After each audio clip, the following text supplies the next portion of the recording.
Hello, first graders. It is time to get your reading, writing workshop book. Press pause, run and get your book. Congratulations! We are on Unit 6, Week 5. We are going to celebrate America. The story we are reading today is called Share the Harvest and Give Thanks. Turn to page 302. This week's story's genre is nonfiction. I cannot wait to see what we learn from this book today. The essential question asks, why do we celebrate holidays? We're going to read about how people celebrate the harvest. The title of our story is called Share the Harvest and Give Thanks.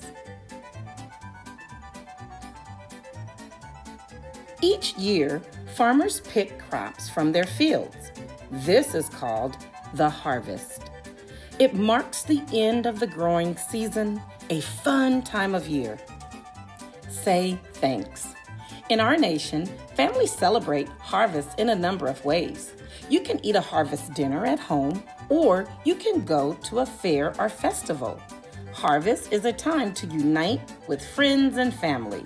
It is also a time when people share harvest foods. All across the United States, people give thanks for the fall harvest. This day is called Thanksgiving. That's my favorite holiday. It is on the fourth Thursday in November. Families eat together and show that they are thankful.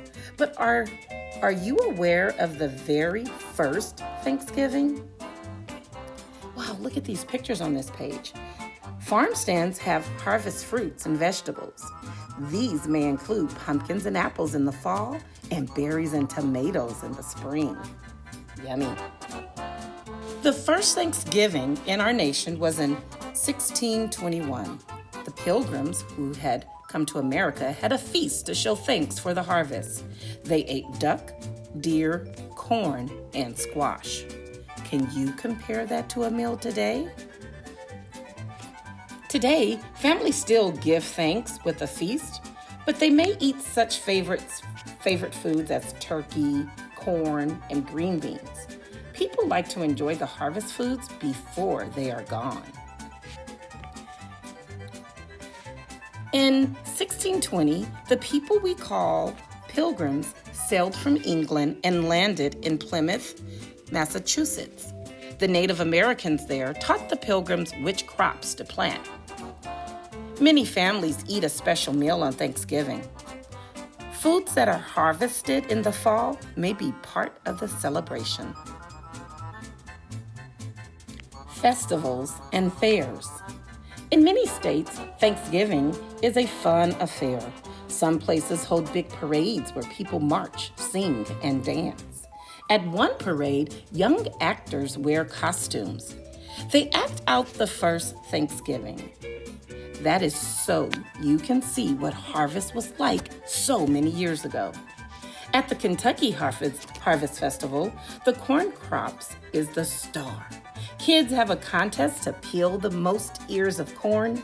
Families join teams to play a cornhole toss game. The teams toss a few bags filled with corn kernels. They follow rules to score. The winning team gets a surprise. Wow, look at the pictures on this page.